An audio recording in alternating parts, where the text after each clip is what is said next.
Hello दोस्तों, स्वागत है आपका वेदांत एकेडमी चैनल पर। आज हम करने वाले हैं 12th क्लास के पॉलिटिकल साइंस की जो बुक बने उसके एमसीक्यू क्वेश्चन जो कि मोस्ट इम्पोर्टेंट रहेंगे। ठीक है, हमने जो है आपके शॉर्ट और लॉन्ग क्वेश्चंस करा दिए हैं और ये आपकी लास्ट वीडियो है जिसमें एमसीक्यू क्वेश्चन हम कवर करने वाले हैं। ठीक है, तो चलिए शुरू करते हैं। इसमें हम जो ये वीडियो है दो पार्ट में डिवाइड होगी, जिसमें हम पहले पार्ट में करेंगे 3 चैप्टर के एमसीक्यू कवर। ठीक है, तो शुरू करते हैं। पहले चैप्टर का क्वेश्चन नंबर 1 है दो ध्रुवीयता। पहला क्वेश्चन क्या है? दो ध्रुवीयता का अर्थ बताएं। दो ध्रुवीयता का अर्थ क्या है? एक शक्ति का केंद्र होना, या फिर तीन शक्ति का केंद्र होना, या दो शक्ति का केंद्र होना, या अनेक शक्ति का केंद्र होना। तो आपको क्या बताना है? तो दो ध्रुवीयता का अर्थ क्या था? दो शक्तियों का केंद्र होना। ठीक है, क्या आंसर लगाएंगे आप? दो शक्तियों का केंद्र होना। जिसमें कौन कौन से थे? यूएसए और यूएसएसआर। कौन कौन सी दो शक्तियां थी? USA versus USSR. ठीक है, नेक्स्ट क्वेश्चन है बर्लिन की दीवार किसका प्रतीक थी? बर्लिन की दीवार किस चीज का प्रतीक थी? पहला ऑप्शन है उपनिवेशवाद, शीत युद्ध, वैश्वीकरण, साम्राज्यवाद। तो आपको लगाना है शीत युद्ध का प्रतीक थी। ठीक है, आपको पता होगा जो बर्लिन की दीवार कब बनाई गई थी? 1961 में। ठीक है, और आपको याद रखना है गिराई कब गई थी? 1989 में। और कितना इसकी जो बर्लिन की दीवार कितनी लंबी थी? 150 किलोमीटर। और कितने वर्षों तक बर्लिन की दीवार खड़ी रही थी, स्थापित रही थी? ठीक है, तो आपको याद रखना 28 वर्षों तक। कितने वर्षों तक? 28 वर्षों तक। बर्लिन की दीवार 1961 में बनी थी, 1989 में गिराई गई थी, 150 किलोमीटर लंबी थी और 28 वर्षों तक खड़ी रही थी। ठीक है, प्रश्न नंबर 3 है समाजवादी सोवियत गणराज्य कब अस्तित्व में आया था? जो समाजवादी सोवियत गणराज्य है अस्तित्व में कब आया था? तो आपको पता होगा 1917 में क्या हुई थी? रूसी क्रांति। तो आप ऑप्शन क्या रखेंगे? 1917 में सोवियत गणराज्य अस्तित्व में आया था। ठीक है, 1917 की रूसी क्रांति हुई थी, उसके बाद सोवियत गणराज्य अस्तित्व में आया था। प्रश्न नंबर 4 है दूसरी दुनिया किसे कहा जाता है? ठीक है, आपको पता होगा दो ध्रुवीयता जो अंत है उसमें दो केंद्र थे, यूएसए और यूएसएसआर। तो आपके लिए ऑप्शन है पश्चिमी यूरोप के देशों को, अफ्रीकी देशों को, एशियाई देशों को, या फिर पूर्वी यूरोप के समाजवादी देशों को। तो दूसरी दुनिया किसे बोलते हैं? पूर्वी यूरोप के समाजवादी देशों को। ठीक है, और पहली दुनिया किसे बोलते हैं? यूएसए के साइड जो, यानी यूएसए के किस साइड का? पश्चिमी साइड का। तो यूएसए के साइड के देशों को क्या बोलेंगे? पहली दुनिया। ठीक है, और जो यूएसएसआर यानी पूर्वी साइड में जो देश थे उन्हें क्या बोलेंगे? दूसरी दुनिया। नेक्स्ट है प्रश्न नंबर 5 है सीआईएस का पूरा नाम क्या था? सीआईएस का पूरा नाम क्या था? पहला ऑप्शन नंबर 1 है Commonwealth of independence states, council of international states, community of independent states, cooperation in socialism. तो उसका सीआईएस का नाम पूरा क्या था? Commonwealth of independence state. ठीक है, एक और यूएसएसआर था, उसका विघटन हुआ, तो उसके बाद जो इसमें कौन से देश शामिल थे जो यूएसएसआर से अलग हुए थे? ठीक है, नेक्स्ट क्वेश्चन है बर्लिन की दीवार कब गिराई गई थी? बर्लिन की दीवार कब गिराई गई? ऑप्शन है 1947, 1961, 1989 और 1991। तो बर्लिन की दीवार कब गिराई गई थी? 1989। ठीक है, नेक्स्ट क्वेश्चन है यूएसएसआर का उत्तराधिकारी किसे बनाया गया? ठीक है, यूएसएसआर का गठन सॉरी यूएसएसआर का विघटन हुआ कब? 1991 में। उसके बाद इसका उत्तराधिकारी कौन बना? तो कौन था? यूक्रेन था? नहीं। रूस बना था क्या? कजाकिस्तान बना था? नहीं। और बेलारूस? ये भी नहीं। ओके, कौन बना था इसका उत्तराधिकारी? रूस। ठीक है, तो यूएसएसआर का उत्तराधिकारी कौन बना? रूस। क्वेश्चन नंबर 8 है सोवियत संघ के सुधारों की शुरुआत किस नेता ने की थी? जो सोवियत संघ है यानी यूएसएसआर है, उसमें कौन थे जिन्होंने सोवियत सुधारों की शुरुआत की थी? जोसेफ स्टालिन, नेक्स्ट है व्लादिमीर लेनिन, या फिर निकिता गोसेप, या फिर मिखाइल गोरबाचेव। कौन थे? मिखाइल गोरबाचेव, ठीक है, जो कि क्या थे, यूएसएसआर के अंतिम क्या थे, राष्ट्रपति थे, ठीक है। नेक्स्ट क्वेश्चन है, क्वेश्चन नंबर 9 है, चेकोस्लोवाकिया किन दो भागों में टूट गया था? ठीक है, चेकोस्लोवाकिया किन दो भागों में टूट गया था ये बताना आपको। पहला ऑप्शन है चेक तथा पोलैंड, दूसरा है स्लोवाकिया तथा हंगरी, और चेक और स्लोवाकिया, या फिर रूस और चेक। ऑप्शन नंबर सी, चेक तथा स्लोवाकिया, ठीक है, किन दो भागों में टूटा था? चेक तथा स्लोवाकिया। नेक्स्ट है प्रश्न नंबर 10 है, सोवियत संघ द्वारा नाटो के विरोध में कौन सा सैन्य गठबंधन बनाया गया? सोवियत संघ ने क्या नाटो के विरोध में किस गठबंधन को बनाया था? अपने सैन्य गठबंधन कौन सा था उनका? सेनेटो था? नहीं। Warsaw Pact? सीटो? ये तो बिल्कुल नहीं होगा। यूरोपीय संघ?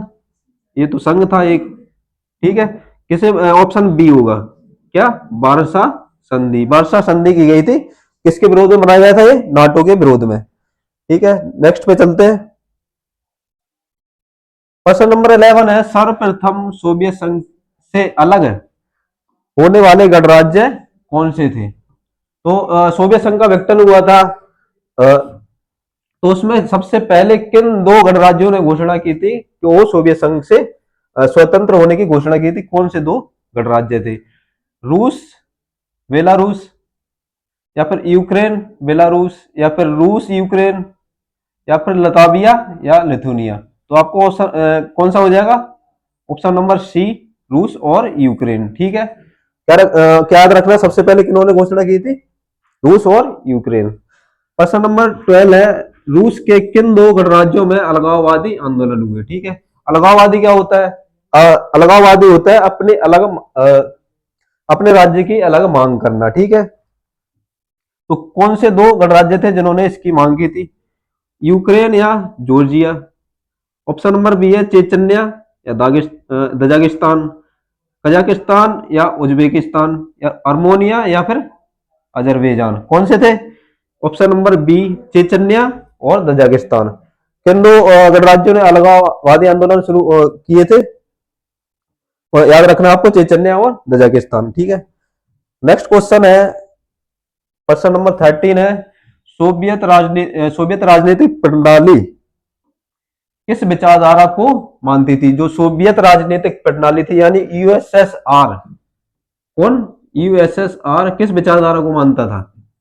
तो आपके लिए ऑप्शन है पूंजीवाद को, समाजवाद, लोकतंत्र, साम्राज्यवाद। किसे मानता था? समाजवाद, ठीक है। और जो यूएसए है कौन सी विचारधारा मानता था? आपको याद रखना, पूंजीवादी विचारधारा, ठीक है। सोवियत किस राजनीतिक प्रणाली की विचारधारा? समाजवाद। यूएसए पूंजीवाद, ठीक है। क्वेश्चन नंबर 14 है, सोवियत संघ के कितने गणराज्यों को मिलाकर बना था? जो सोवियत संघ के कितने गणराज्यों को मिलकर बना था? तो आपको याद होगा, ठीक है। ऑप्शन 1 है 10, 12, 15, 17, कितने को मिलकर बना था? 15, ठीक है। कितने गणराज्य से मिलकर बना था? 15, ठीक है, आपको याद रखना है। नेक्स्ट क्वेश्चन पे चलते हैं। यहाँ पे जो हमारे चैप्टर 1 के MCQ most important MCQ question थे वहां पे खत्म होते हैं। हम करेंगे चैप्टर नंबर 2, ठीक है। कौन कौन सा चैप्टर नंबर 2? सप्ताह के समकालीन केंद्र। तो इसमें पहला क्वेश्चन है, मार्शल योजना के तहत 1948 में किस संगठन की स्थापना हुई थी?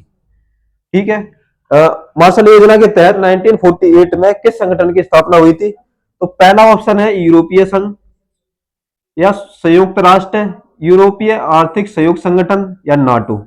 तो किसकी स्थापना हुई थी? यूरोपीय आर्थिक सहयोग संगठन, ठीक है।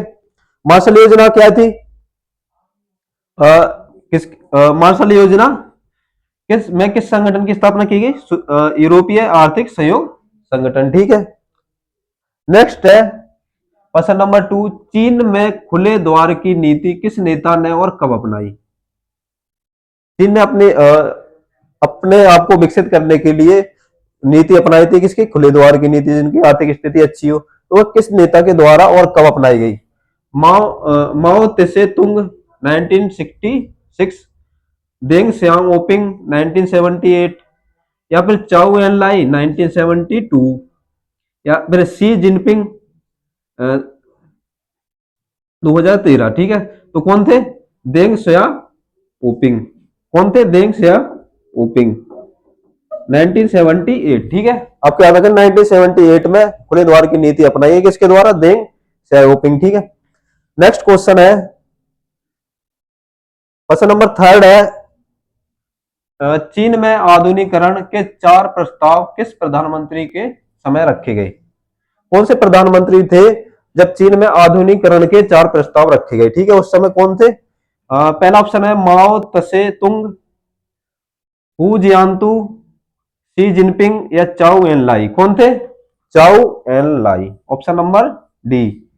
जब आधुनिकीकरण जो चीन में अपनाया गया, आधुनिकीकरण की पॉलिसी अपनाई गई, तो कौन थे? चाउ एन लाई। क्वेश्चन नंबर 4 है, आसियान का पूरा नाम क्या है? आसियान का पूरा नाम क्या है आपको बताना। पहला ऑप्शन है Asian social and economic network, Asian of South East Asian nation, Asian economic union, या फिर साउथ एशियन रीजनल ग्रुप। कौन क्या था इसका? हो जाएगा option number B, association of South East Asian nation. ठीक है, क्वेश्चन नंबर 5 है, यूरोपीय संघ का गठन कब और किस संधि के द्वारा हुआ था? जो यूरोपीय संघ है, ठीक है, कब उसका गठन कब हुआ और किस संधि के द्वारा हुआ? तो इसे पहला ऑप्शन है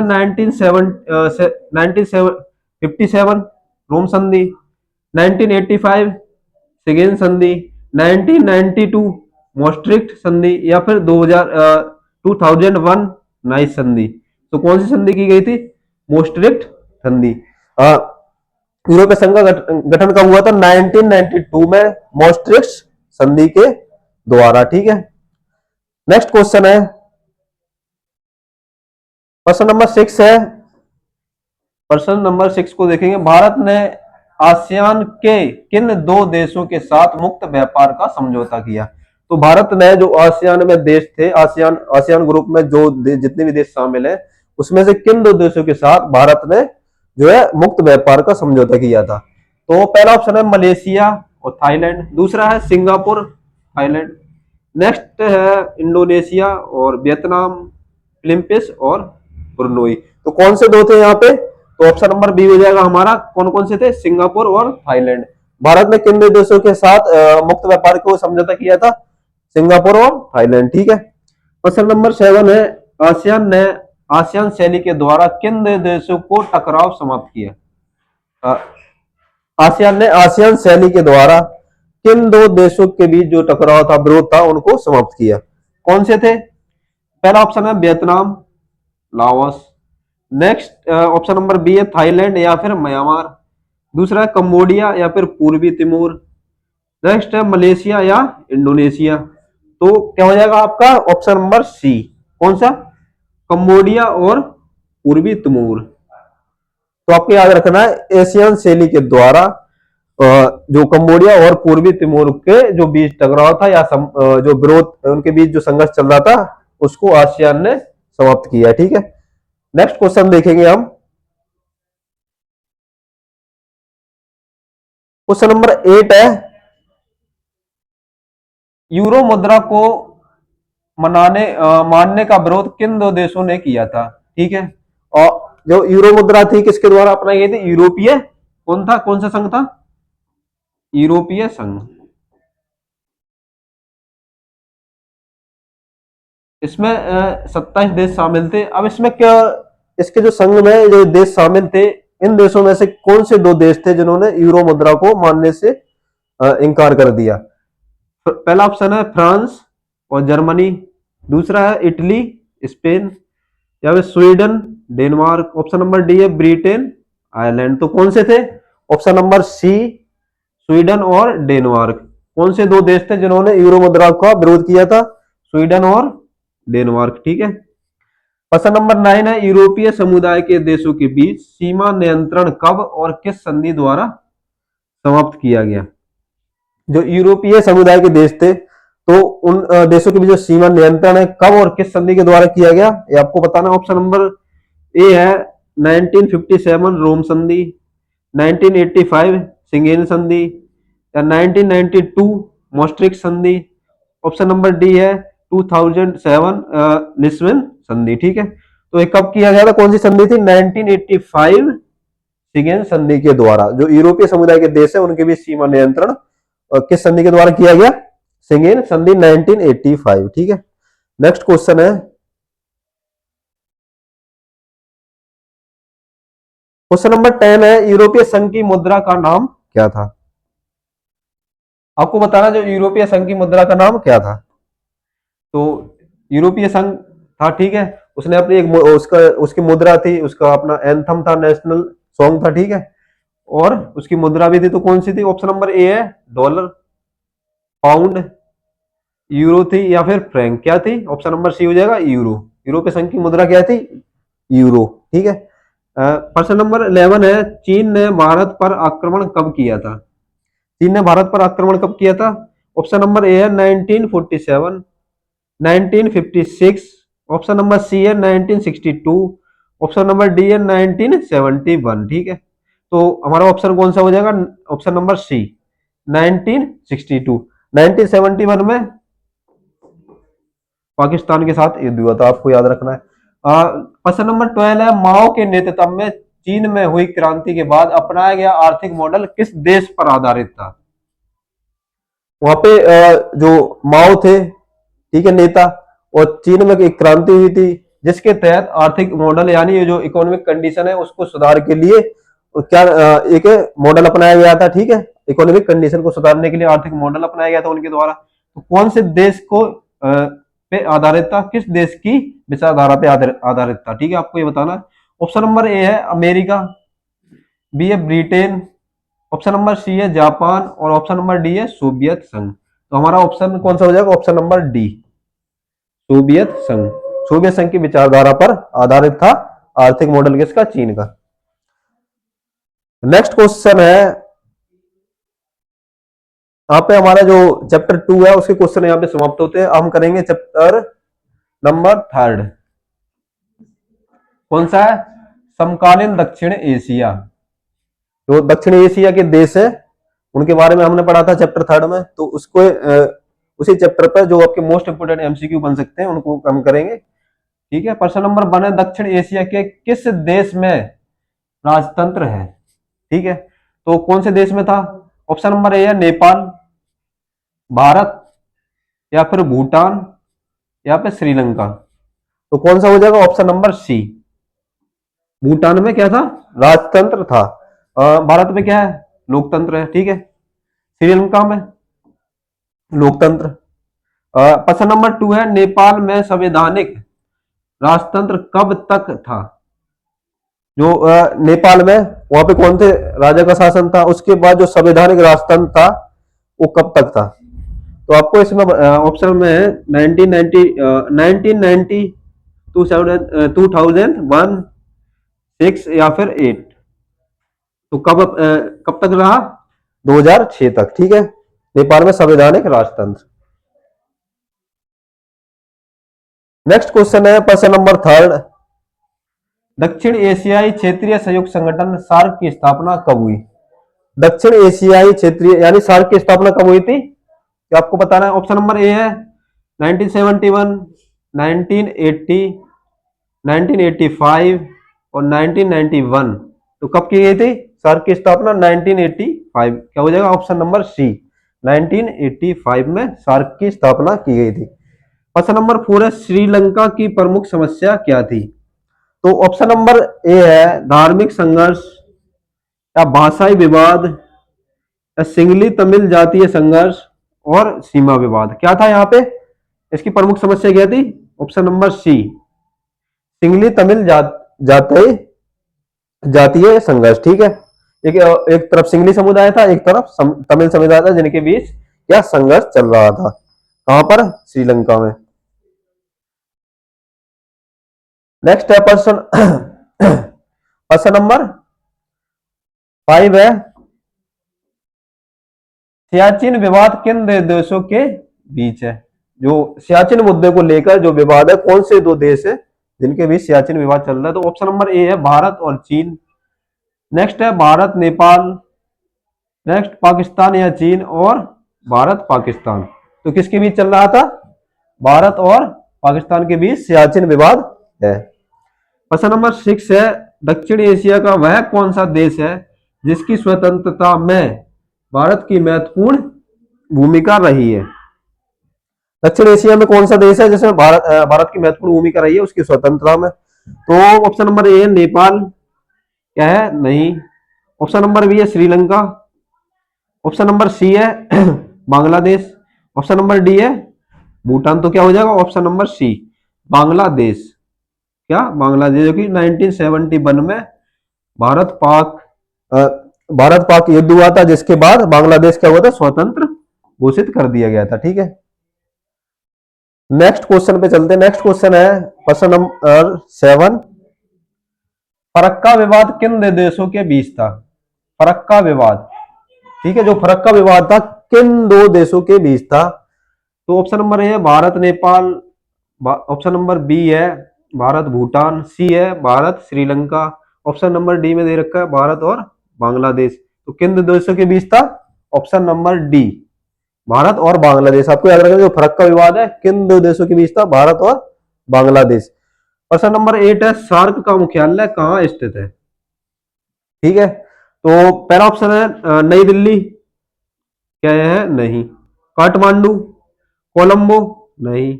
ढाका, बिल्कुल नहीं। और क्या हो जाएगा? Option number B Kathmandu. और सार्क की स्थापना कब हुई थी? हमने अभी किया था क्वेश्चन 1985 में। ठीक है, ये आपको याद रखना है। प्रश्न नंबर 11, श्रीलंका में किन दो जातीय के बीच संघर्ष रहा है? तो श्रीलंका में कौन सी दो जातियां थी जिनके बीच संघर्ष रहा है? सिंगली और मुस्लिम। क्या सिंगली और मुस्लिम के बीच जातीय संघर्ष था? नहीं। ऑप्शन नंबर बी है तमिल और मुस्लिम। ये भी नहीं होगा। सिंगली और तमिल, बौद्ध और हिंदू, ये भी नहीं होगा। क्या हो जाएगा? ऑप्शन नंबर सी सिंगली और तमिल। ठीक है, प्रश्न नंबर 10 है श्रीलंका को स्वतंत्रता कब श्रीलंका को स्वतंत्रता कब प्राप्त हुई? तो श्रीलंका स्वतंत्रता कब प्राप्त हुई श्रीलंका को? ऑप्शन नंबर ए 1947, बी है 1948 या 1950 या फिर 1956। तो कब मिली थी इसको स्वतंत्रता? 1948। तो श्रीलंका को स्वतंत्रता कब प्राप्त हुई? 1948। ठीक है, नेक्स्ट क्वेश्चन पे चलते हैं। क्वेश्चन नंबर 9 है आपके अनुसार 21वीं शताब्दी में भारत पाकिस्तान के बीच तनाव का प्रमुख कारण क्या है? ठीक है, कौन सी? 21वीं शताब्दी में तो कौन सा था विवाद? ऑप्शन नंबर ए है व्यापार को लेकर, या फिर जल विवाद, या फिर सीमा विवाद, या फिर आतंकवाद। ठीक है, तो क्या हो जाएगा? ऑप्शन नंबर डी आतंकवाद। 21वीं सदी में भारत और पाकिस्तान के बीच किस मुद्दे को लेकर विवाद है, तनाव है? आतंकवाद को लेकर। ठीक है, ऑप्शन नंबर क्वेश्चन नंबर 12 है किस देश को 8वें सदस्य के रूप में और कब सार्क में सदस्य बनाया गया? कौन सा देश था जिसको 8वें सदस्य के रूप में और कब बनाया गया सदस्य सार्क संगठन में? तो ऑप्शन नंबर ए है नेपाल 2004, अफगानिस्तान 2005, या फिर भूटान 2006, या फिर मालदीव 2007। तो किसको बनाया गया था? ऑप्शन नंबर बी अफगानिस्तान को बनाया गया था, जो कब शामिल हुआ था? 2005 में। ठीक है, हम करने वाले यहाँ पे हम 3 चैप्टर के MCQ most important MCQ question खत्म कर चुके हैं। हम करेंगे 4th चैप्टर के। ठीक है, जो कौन सा था आपका? अंतरराष्ट्रीय संगठन। ठीक है, जिसमें हमने संगठन के ऑर्गेनाइजेशंस के बारे में पढ़ा था। तो पहला क्वेश्चन है संयुक्त राष्ट्र संघ की स्थापना कब हुई? जो संयुक्त राष्ट्र संघ है यानी यूएनओ है, जो यूएनओ संगठन है की स्थापना कब की गई थी? तो ठीक है, आपको ये बताना है। तो ऑप्शन नंबर ए है 15 अगस्त 1947। क्या ये है? ये तो बिल्कुल नहीं होगा। 24 अक्टूबर 1945, या 30 अक्टूबर 1945, या फिर 1 जनवरी 1946। तो क्या हो जाएगा? 24 अक्टूबर 1945 को यूएनओ की स्थापना की गई थी। ठीक है, इससे पहले जो उत्तराधिकार जो यूएन ने किसका उत्तराधिकारी बनकर आया था, लीग ऑफ नेशन का। ठीक है, आपको याद रखना है। क्वेश्चन नंबर 2 है संयुक्त राष्ट्र संघ के घोषणा पत्र पर कितने देशों ने हस्ताक्षर किए थे? तो संयुक्त राष्ट्र संघ का जो है गठन हुआ था, तो जो उनका घोषणा पत्र था, ठीक है, तो उस पर कितने देशों ने हस्ताक्षर किए थे? ऑप्शन नंबर ए है 45, बी है 48, सी 50 और डी 51। तो कौन कितने थे? 51। और 51वां, और जो 51वां देश था कौन सा था? आपको याद रखना, जो 51वां देश था कौन सा था? पोलैंड। जो 51वां देश घोषणा पत्र पर हस्ताक्षर करके शामिल हुआ था यूएनओ में, कौन सा था? पोलैंड। ठीक है। प्रश्न नंबर 3 है भारत और संयुक्त राष्ट्र संघ यूएनओ का सदस्य कब बना? यानी भारत यूएनओ में कब शामिल हुआ? तो कब हुआ था? पहला ऑप्शन है 15 अगस्त 1947, 24 अक्टूबर 1945, और नेक्स्ट है 30 अक्टूबर 1945, या फिर 26 जनवरी 1950। तो कब हुआ था भारत इसमें शामिल? ऑप्शन नंबर सी हो जाएगा 30 अक्टूबर 1945। ठीक है, नेक्स्ट क्वेश्चन पे चलते हैं।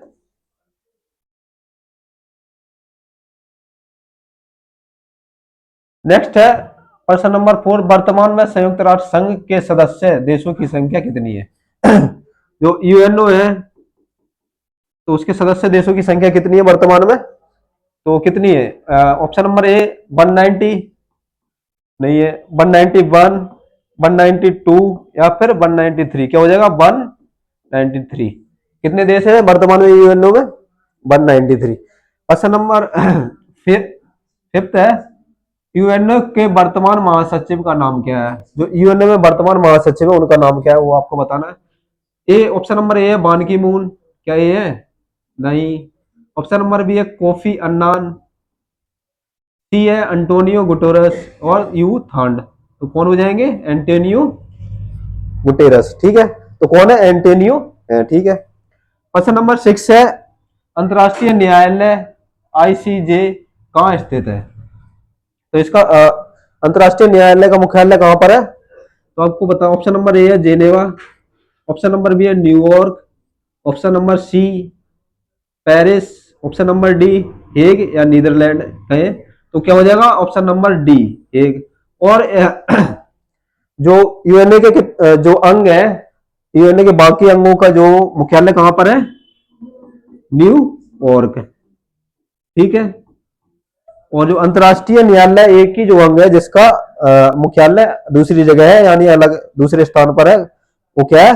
हेग यानी नीदरलैंड। ठीक है, ये आपको याद रखना। क्वेश्चन नंबर 7 है आई ए, क्या आई ए ई ए का विस्तृत रूप बताइए, यानी फुल फॉर्म बतानी है आपको। तो क्या होगा? ऑप्शन नंबर है international energy agency, international energy agency, international atomic energy agency, Indian atomic energy association, या फिर इंटरनेशनल एग्रीकल्चर एनर्जी एजेंसी। तो क्या हो जाएगा? International atomic energy agency. तो आईए की फुल फॉर्म, आईए की फुल फॉर्म क्या हो जाएगी? International atomic energy. ठीक है, नेक्स्ट क्वेश्चन पे चलते हैं। क्वेश्चन नंबर 8 है संयुक्त राष्ट्र संघ का सबसे जाना पहचाना पद कौन सा होता है? ठीक है, जो संयुक्त राष्ट्र संघ में आम चेहरा किसे आपने पढ़ा होगा चैप्टर में, आम चेहरा किसका रहता है?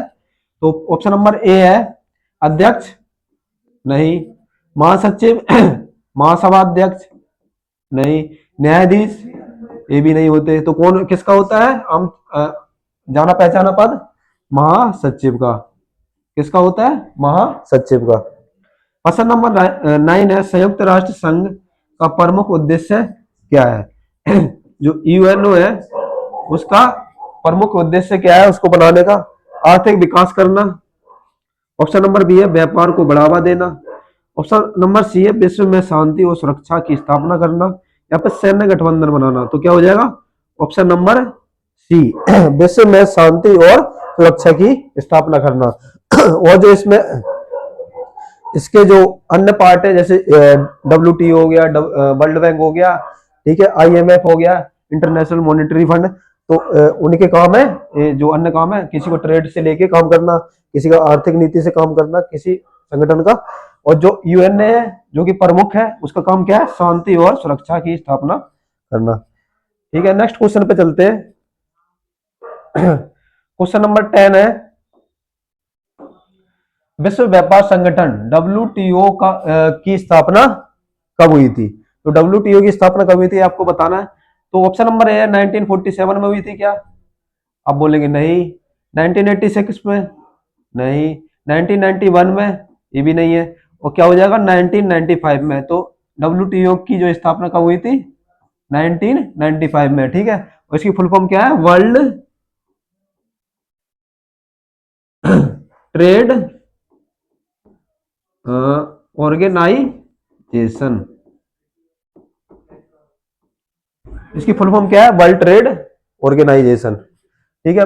क्वेश्चन नंबर 11 है, प्रथम विश्व युद्ध के बाद युद्ध को रोकने के लिए कौन सा अंतरराष्ट्रीय संगठन बनाया गया? प्रथम युद्ध होने के बाद, कब, जो कि कब हुआ, कब से कब तक हुआ था? कब से कब तक हुआ था? 1917 तक। ठीक है, तो आपको याद रखना। तो उसको रोकने के लिए किस संगठन की स्थापना की गई थी? संयुक्त राष्ट्र संघ, या फिर संयुक्त राष्ट्र संघ, लीग ऑफ नेशन, या फिर नाटो, या फिर वार्सा संधि। तो किसकी स्थापना की थी? Option number B, league of nation की। ठीक है, तो आपको याद रखना। नेक्स्ट क्वेश्चन है, UNHRC।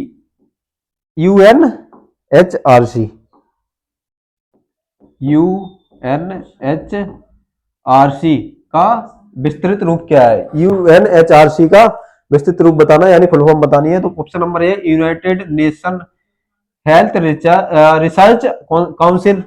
ऑप्शन नंबर बी है United Nation Human Rights Commission, United Nation Human Rights Council, या फिर United Nation Human Relief Committee. तो क्या हो जाएगा? Option number C, United Nation Human Rights Council. तो क्या हो जाएगा? यू से यूनाइटेड, एन से नेशन, और एस से ह्यूमन राइट्स काउंसिल, जो कि मानव अधिकार के लिए कार्य करती है। ठीक है, तो यहाँ पे जो है हमारी वीडियो खत्म होती है। अगर आपको वीडियो अच्छी लगी हो तो कमेंट करके जरूर बताएं, वीडियो को लाइक करें, और आपने बाकी की जो वीडियो है नहीं देखी है, जो कि हमने लॉन्ग और शॉर्ट क्वेश्चंस की वीडियो करा रखी है, तो वो जाकर जरूर देख लें। ठीक है, आपके लिए एक क्वेश्चन है, आपको बताना है कि जो यूरोपीय संघ है,